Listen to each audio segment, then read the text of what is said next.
This sucks. I've been on a little existential crisis lately. First, my scissors didn't work on anything here, and then I discovered that having an anxiety as your primary weapon doesn't work on hands very well. Get the f*** out of my face. Everything has been going so awful lately. And there's only one thing to do. They're making me play as a woman in the next out of Vogue. Them! Gaming controversies, the best worst drug you can find on the internet, and for free. Minus your free will, of course. What a steal! Controversies are public dispute or disagreement where a large group of people hold strong opposing viewpoints. Now, have gaming before that and you just multiply this whole definition with a big ass stupid. Something always gotta happen at these parties because, you know, introverts. Whoa, don't offend the people who are watching. Offend them in 4 minutes because we got a lot of cake coming up. Gaming controversies are arguably the stupidest content on the internet, which by itself is gonna make some type of psycho give everything he learned in his whole life to prove me wrong. I mean, have you seen how these people even talk about games? Alright, I just started this new game. Wait a sec. They use the color purple? It is a bunch of nonsense and crap where everyone starts bitching about the smallest of things, getting worked up out of nothing, and killing each other because this character doesn't look attractive enough. Ready your guns, everybody, because I'll be calling you stupid today. But are they really as bad as everybody says they are? That's what we are trying to understand today. That's right, we will be making sense out of all of this. As easy as it is to have an outsider's perspective and call this stupid, this dumb, and this a disgrace for all humanity, at the end of the day, controversies are designed to push our critical thinking and solve problems. So, I want to look at a few of the biggest gaming controversies to see what's good, what's bad, and what is the biggest problem with gaming controversies. So yes, a big chance for gaming controversies, and we will be starting this off with this is gonna be hell.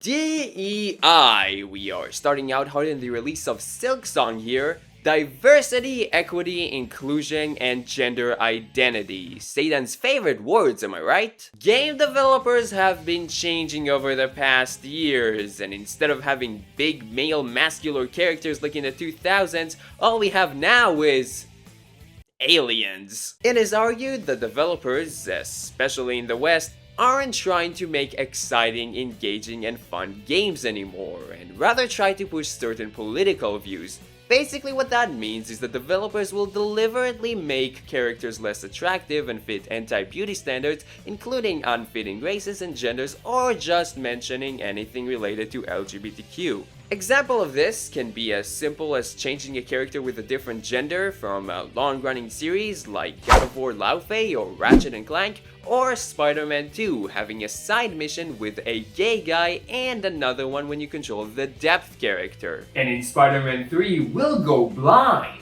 Why do developers do all of that? Who do you think they're trying to satisfy? The idea that developers include DEI in games care less about the quality and instead focus on others' political ideologies, thus ruining the gaming industry.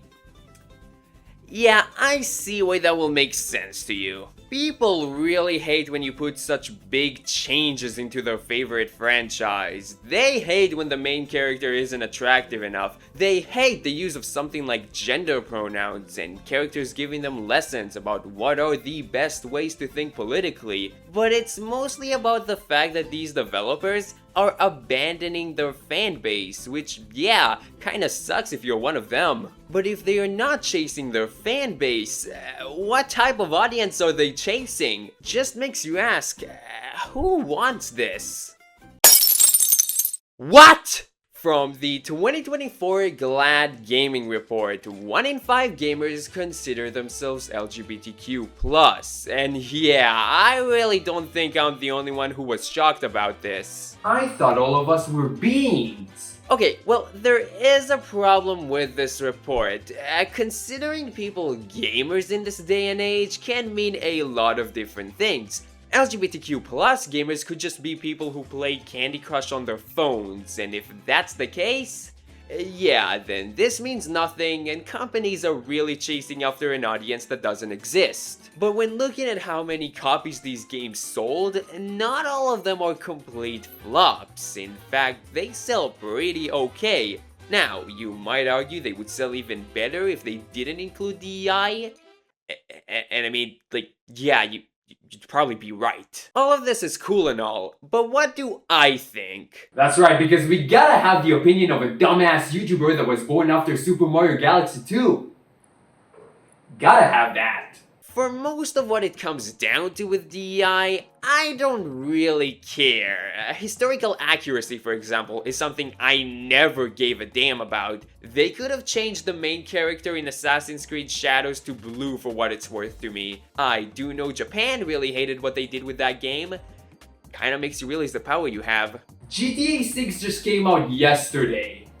Nor does changing the main character to someone with the opposite gender triggers me, especially when it is just a spin-off. God of War Laufey. The only thing I really hate is the writing in these games. Holy hell, does it get bad. It's the horrible dialogue all of these writers love to put. The main example I have is Dragon Age the Veilguard. The dialogue in this game could be summed up to just cringe. Characters love to express their gender ideology and pronouns, all this lovely stuff. For example, they'll talk about what you should do when you miss someone's gender.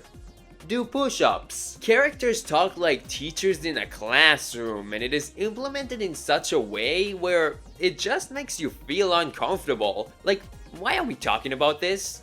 Why? Now, poorly written characters have always existed. This right here isn't special, and justifying this whole controversy just because of that feels pathetic.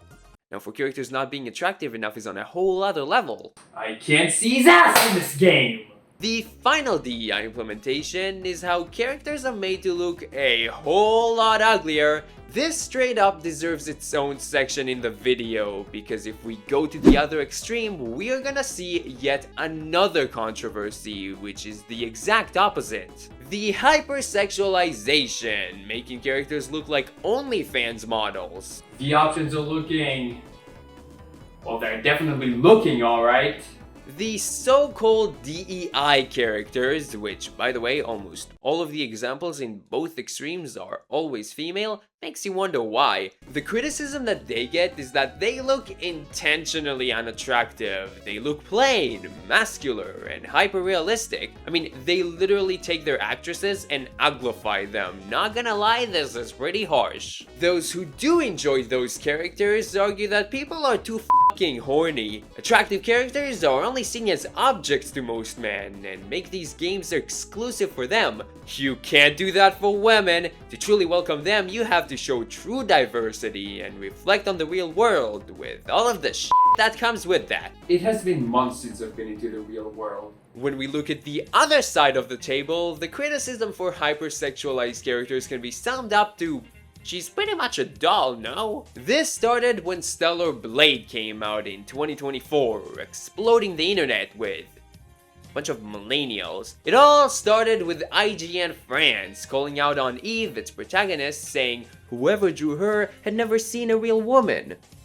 Which is funny, considering she was based on a real-life model. Not so good, is it? Yeah, that's pretty much all of the criticism this has been going for. Nevertheless, people did defend Eve's design, stating, let developers do whatever the hell they want. Pretty sure these people would say the exact opposite when it comes to DEI, but okay. Not only that, but the director of the game said that you stare at characters' asses all the time in games. Might as well make them look good. And what a statement. It's not hard to see what type of people Stellar Blade was marketed for. Hi, I am the core audience of Stellar Blade. I have 300 different types of tissues. I have an OCD, but only for my bathroom. I smell. Now, it might be shocking for you to hear, but I don't particularly care about how my character looks in a video game. Sure, I don't want them to look ugly per se, but when looking at games that have what is considered as an ugly protagonist, I never got bothered by them, nor have I with the hypersexualized ones. At the end of the day, characters are characters, and the only thing that would make Eve an over-sexualized doll is if she had the personality of an over-sexualized doll. Okay, so this is where I would make a little joke saying how f***ed we are, but I actually never played Stellar Blade, so the only thing I could do is just give another example. Bayonetta is another hypersexualized character that got the same criticism, but the difference between her and Eve is that she's in Smash. Games fits both of them if you ask me. Bayonetta's writing is insane. It's stupid and unapologetic, but it's able to justify itself by giving you the most ridiculous sequences imaginable. Seriously, this stuff competes with Metal Gear Rising Revengeance. Bayonetta is such a fun character. She is so interesting and fun to watch. I will say that the only time where hypersexualization is bad is when kids are placed in the process. To see what I mean by that, look no further than Stellar Blade Blood Rain, where the protagonist's face looks like a 14-year-old. So yeah, generally, I don't really give a damn about how my character looks, maybe only in RPGs. And the same thing comes down to DEI. As long as the writing is good and the game is still fun to play, I don't really care. Regular Smash Bros is good enough. There are some gaming controversies you might actually give a damn about though. For example, the Stop Killing Games initiative, which was a movement that planned to prevent companies from kicking you in the balls. The idea that companies can just hit a self-destruct button on a game that you have paid for, making you unable to access it ever again? Yeah, that makes hell of a sense why you'll want to prevent companies from doing that. The launch of Cyberpunk 2077, I don't think I need to say anything else. The Xbox One always having to be connected online, they didn't know how good they had it back then, huh? Star Wars Battlefront 2 having way too many loot boxes, honestly, I don't understand why loot boxes still exist. All of these controversies make a lot of sense. They are genuine problems that it seems like the internet was able to solve with its lovely weapon, backlash. One problem, they are not really controversial. Obviously, all of them are bad, but also disgustingly one-sided. They are just bad acts. Defending them is like defending Adobe's practices. Who the hell gets fucked over and then says, "It's okay"? It is really hard to find actual controversies in the gaming space that aren't just when you thought politics were bad, now we're talking about religion. Doom Eternal's mortally challenged joke blew up back in its reveal in 2018. If you go back to the reveal, you would probably notice absolutely nothing. But a certain group of game journalists pointed a UFC hologram saying demon can be an offensive term, refer to them as mortally challenged. Okay. They criticized the joke, saying it was offensive as it talked about immigration and inclusion initiatives to mock real-world social justice movement. Huh? Some also called out the developers, saying the game is trying to be edgy. It's Doom! I won't even show the defense for this one. There really is no need. Just what the hell? You know, going back to the trailer, I really thought this was a bigger deal. Like, maybe the announcer said something crazy or something that I could point out when I hear it. This is so subtle, most people who saw the reveal probably didn't even notice it. Hell, I didn't. I don't want to be that guy, but the people who tweet how offended they are, did they really get offended? Do you really think that most people who watched the trailer got offended? And if you do, god damn man, have some self-esteem. My doctor said I'm almost healthy. God! The developers kept the line and actually doubled down on the message. In 2020, the game released to critical acclaim and still is arguably the best FPS of all time. Just goes to show how useless people are. Man, it's those damn game journalists always bitching around and giving my favorite game a 6. The game journalist controversy had risen into a hot topic on literally any Friday when they release a bad review of a game everybody else likes. Gaming sites like IGN, GameSpot, or Kotaku had been kind of divided from regular players. By regular players, I mean those weirdos on Twitter. The criticism comes from people who saw the reviews and were pretty disappointed they didn't have the same opinion. Oh, I see, you've also never talked to a real person before. They think that game journalists should represent the popular opinion because having critical thinking isn't a skill you should have. Game journalism had started as late as 1981 with game magazines, but really hit it off right at the start of the internet, where the only one who could talk about video games publicly were monsters. Aren't we always now? At that time, they were actually quite useful. If you wanted to know if the next game you're gonna buy is any good, well, you knew where to check. However, as time progressed, technology evolved, and as everyone started to grow facial hair, people started seeing the cracks in modern game journalism. You could do a lot more today than just listening to what IGN has to say. You can look at streamers in real time and just straight up ask for their thoughts. What do I think about the game? Or you can just look at the entire playthrough of the game someone uploaded on YouTube. You can just look at the game and see for yourself. It's safe to say that people just stopped caring about them, and it shows. More than 1,200 video game journalists have left the media in the past 2 years. So then why the hell are we still watching them? I swear to God, every few weeks, you'll see the entire gaming community clan on IGN for giving their new favorite game a lower score than what they had hoped for. We've all seen this before. It's the reviewers saying stupid shit, doing stupid shit, and giving the game a 4. Also, I'm pretty sure most of the hate comes from that Cuphead video. Yeah, that was depressing. Sometimes they would do the exact opposite, giving a game a higher score than the public expected. The last example could be referred right back to Mixtape. Mixtape was an indie game, although calling it an indie game is pushing it very far, released in 2026 that was critically acclaimed because, I don't know, it was a 3-hour mix of cutscenes that was praised for its presentation, voice acting, and writing. Now, I will give it that, the game looks incredible, and its voice acting isn't too shabby as well.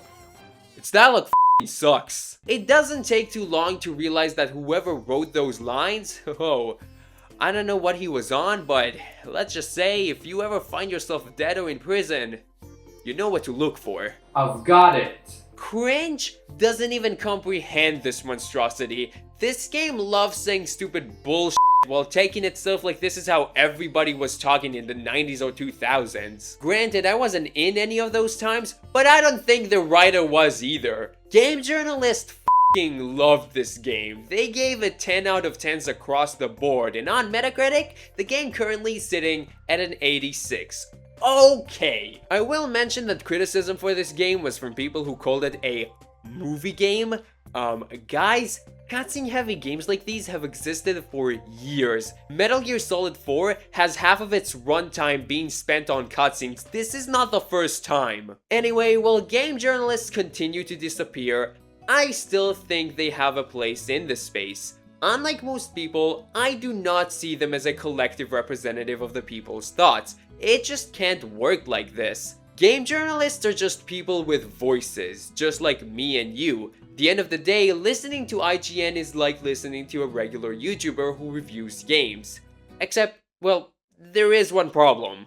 Who the f*** are you again? The problem with listening to IGN is that you have no idea who you are actually listening to. When you watch any of your favorite YouTubers talk about games, you know exactly what types of games they like and what they don't like. This guy likes RPGs, so if I give him Persona 5, there's a high chance he will enjoy his time with the game. This guy likes platformers, so if you give him Final Fantasy 14, he would most probably get a less enjoyable time with the game. This guy plays farming games, so if you would give him a Silent Hill, he would shiver and die. This guy's a weirdo, he only plays gacha games. If you would give him You know what, actually, just give them something. IGN is known as IGN, and so when a reviewer gives a game you liked a lower score, instead of going, oh, okay, I understand, might have not been the game for him, alright, I get it, but instead, everybody goes, "You son of a bitch!" But if that's what the people want, that's what we will give them. A world where the opinion of the people is with the people themselves. We don't need any game journalists. Definitely not a horrible idea. We are starting to get a better idea of the biggest problem with gaming controversies, and it will get much clearer with these next few sections. People absolutely love to talk about how much care they put on a certain medium. They will harass, fight, and bitch until someone who actually knows what they are talking about challenges their beliefs. Then they realize that they spend more time arguing with people than actually engaging with the medium they like so much. Finally, they will delete every post or tweet and get out of society. These next few things are some of the worst behaviors these people have. I'll be pulling some punches, so hang on with this, alright? I only got scissors left. Following popular opinions is one of their favorites. The ability to create your own opinion just doesn't stick very well, and those who lack that skill, well... Yes, Breath of the Wild is one of my favorite games of all time. Never mind! You know, the thing is, this is and will always be such a big problem that it needs more than just a culture shift to change it. I would actually be happy if it only happened in the video game industry. White knights are also a dumb behavior I never understood. These people will try to defend any criticism from their favorite games using any means necessary. Okay, so I'm gonna be honest, I thought Donkey Kong Bonanza was kind of disappointing. Don't get me wrong, this game's pretty good, but just compared to Mario Odyssey, it wasn't as engaging. This type of behavior is mostly seen in live service games and of course, gacha games, where some people are 4-year-olds and the others have the brain capacity of a 4-year-old. I guess they're trying to keep the game alive, but... The last type of horrible behavior is review bombing, but not just review bombing, the type of review bombing for the sake of keeping your favorite game at the top of a meaningless list. It definitely happens in more media than just video games, and it is definitely as dumb there just as here. Review bombing by itself isn't too bad, it goes to show that the community is angry about a certain issue, but going to write a review just because this isn't the game you considered Game of the Year? Really? Not to mention sometimes people will review bomb a game just for DEI inclusion? Yeah. That's a plus. Minus. The main example for that is of course The Last of Us Part 2. When this game came out, you had tons of people going on Metacritic and giving 0 out of 10 reviews. Now, if you look at the Metacritic score, the user reviews currently sit at 5.9, but back then, it was on the fractions. In 2024, a remastered version came out, and we can finally see what all of those people were thinking. They moved on. Damn, these guys are hard to satisfy. So lots of different stupid people in the gaming community. Wanna know what they do all day? Super Mario Odyssey is one of the best games of all time, that we already know, but it has a sombrero. Can't let them live. Harmful stereotype, blah blah blah blah blah, let's continue. In 2011, Nintendo announced Super Mario 3D Land, where a core part of it was the return of the Tanuki suit. PETA, which are the sadistic animal rights organization, launched a flash game called Mario Kills Tanuki, claiming that Nintendo are actively saying that wearing real-life fur is fashionable. If that's the case, what do you guys think if someone would cosplay as Sonic the Hedgehog?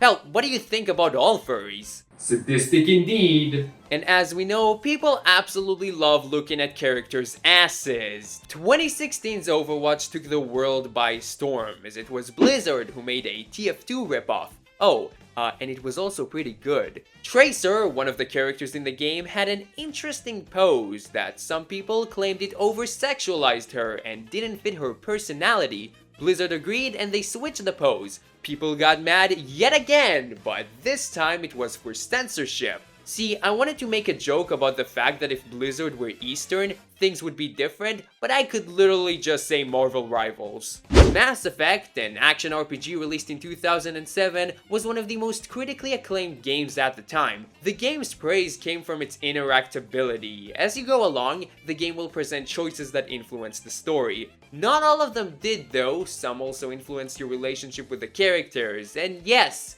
it could even bring you to those sweet, sweet times. Which brings us to Fox News of all places. In 2007, they formed a debate between psychology specialist Cooper Lawrence and the guy who killed Highguard, Jeff Keighley, talking about the influence to kids and the objection of women in these horrific scenes. The game was rated M, by the way. You know, I am so glad we moved on from the video game makes you violent type of conversation. It's crazy to think that this was the worst video games could get. Adult content for kids. And finally, we have the worst gaming controversy. Spider-Man 2018's Puddles. In E3 2017, Insomniac showed a gameplay demo of the game.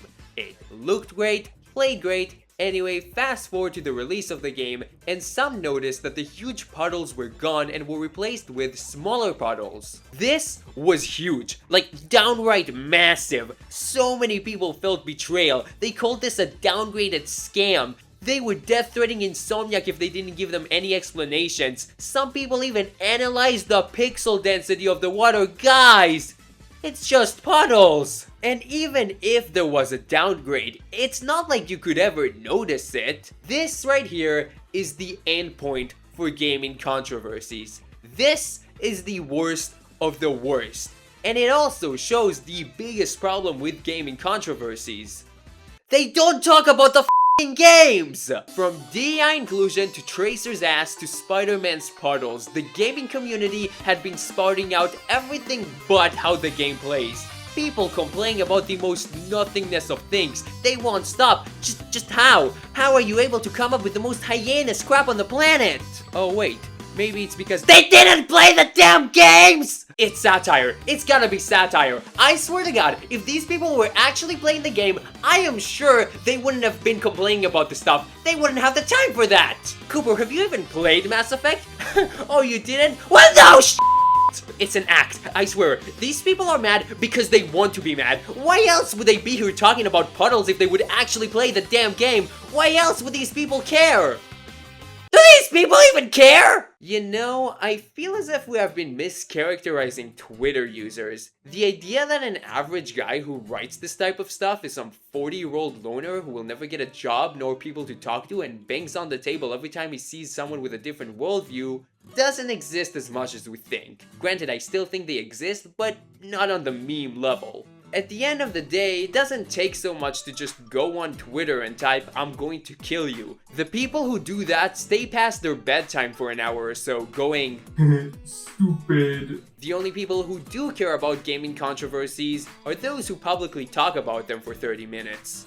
So, me. Gaming controversies are a form of entertainment. They aren't here to solve problems, nor do anything besides making you go, stupid. Instead of taking them seriously, they should be made fun of for their ridiculousness. The people who think they have power, they barely do. The change they make could be compared to the change I made when I stepped on that ant house. Nobody cares, and nobody will. At the end of the day, think whatever the you want to think, and do whatever you want. Nice. Whew! What a relief! You know, I thought I was gonna stay there for like 2 more hours, but it's great that we got that asshole out. And now that he's dead, I don't think there's anything else that's going to come and kill me. Oh. This thing seriously f***ing sucks!